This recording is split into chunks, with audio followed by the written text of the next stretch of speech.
Okay, so when I was about 6 or 7 years old, I lived in a house with my mom and my dad and my sister Rachel, who was about 13 or 14 at the time, and my oldest sister Kayla was like 16 or 17, but she was already moved out and starting a life on her own. I don't really remember much from like that long ago, but what I do remember is like hanging out with my dad and just sitting there watching him do something, and I just loved hanging out with him. A little while later, we lived in this one house for a while, and a little while later, my dad and my mom sat me and my sister Rachel down, and they told us that they were going to get a divorce, and I didn't really know what that meant or really what that was, but I was sad that my parents would be living in different houses. What I didn't know was that my dad drank too much, and he was really rude to my mom and both my sisters, and he was abusive to my sisters, and he was the reason my oldest sister had already moved out at such a young age. And lots of times when my sister Rachel said that we were just going for a walk, we were actually running away. So a little while later, both my parents moved into different houses, and that was good. My mom got a boyfriend and my dad got a girlfriend, which was good. A little while later, my dad started abusing me and dragging me up the stairs by my arms and yelling so loud that it really hurt my ears. And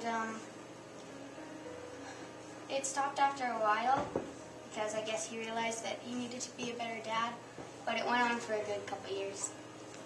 A little while after that, my dad's girlfriend started verbally abusing me and telling me that there was something wrong with me and calling me names. And my dad and my dad's girlfriend drink too much, so I don't know. I just hope one day they can stop, I guess.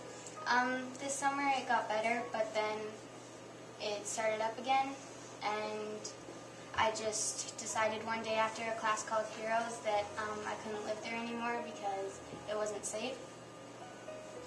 And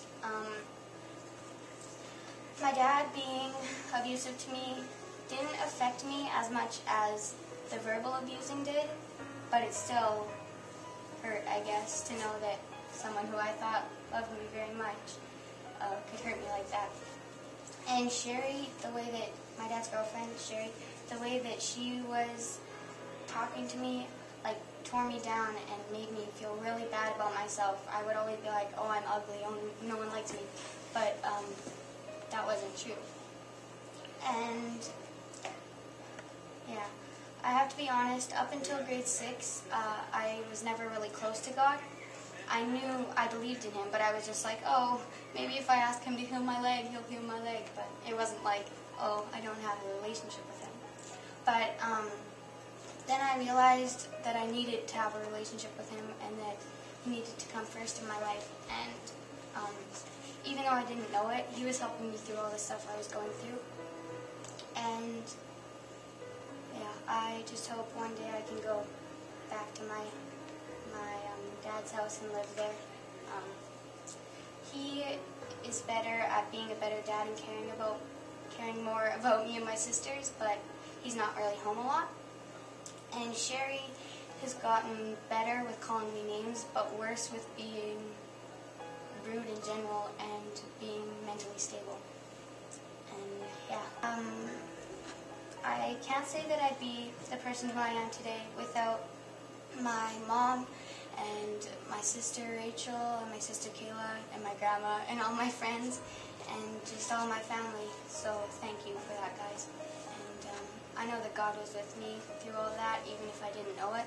He was still there helping me through everything. And I'm Abby, and I am second.